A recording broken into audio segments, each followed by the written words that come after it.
അങ്ങനെ ഞാനും കഴിച്ചു the famous NMR biryani from Palakkad. ഞാനൊരു പാലക്കാട്ടുകാരിയാണ് എങ്കിൽ പോലും എനിക്ക് 10-27 വർഷമായിട്ട് ഈ ഒരു ഐറ്റം ട്രൈ ചെയ്യാനുള്ള ഒരു ഇത് കിട്ടിയില്ല. ഒന്ന് കല്യാണം കഴിക്കേണ്ടി വന്നു ഇതൊന്ന് ട്രൈ ചെയ്യാൻ.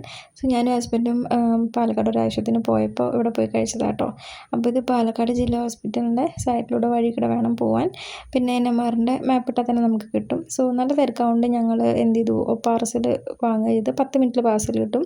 ഫുഡ് കഴിക്കുകയാണെങ്കിൽ ഭയങ്കര തിരക്കാണ്. സോ ഇതാണ് അവരുടെ മെനു ഉള്ളത്.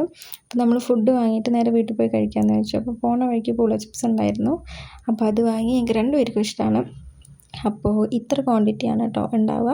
ഞങ്ങളൊരു ബീഫ് ബിരിയാണി അതേപോലെ ഒരു ചിക്കൻ ബിരിയാണിയാണ് വാങ്ങിയിട്ടുണ്ടായിരുന്നത്. രണ്ടും നല്ല ക്വാണ്ടിറ്റി ഉണ്ടായിരുന്നു. ഇത് ഫുള്ള് ഇട്ടിട്ടില്ല കേട്ടോ.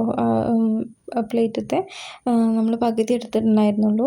അപ്പോൾ ഇത്രയാണുള്ളത്. ചിക്കൻ ബിരിയാണിയിൽ ഒരു മുട്ട ഉണ്ടായിരുന്നു കേട്ടോ. കുറേ കാലത്തിന് ശേഷം മുട്ട കിട്ടുന്നത്. പിന്നെ നമ്മുടെ സലാഡുണ്ട്. ചിക്കൻ 65 വാങ്ങിയിട്ടുണ്ടായിരുന്നു. അതേപോലെ സവാളയും നാരങ്ങയും. പിന്നെ ഇത് അവരുടെ സാമ്പാറാണ്. എനിക്ക് ഈ സാമ്പാർ നന്നായിട്ട് ഇഷ്ടമായിട്ട് നല്ല ടേസ്റ്റ് ഉണ്ടായിരുന്നു. പിന്നെ 2 മിക്സഡ് പിക്കിളും ഉണ്ടായിരുന്നു. സോ ഇത്ര ഐറ്റംസാണ്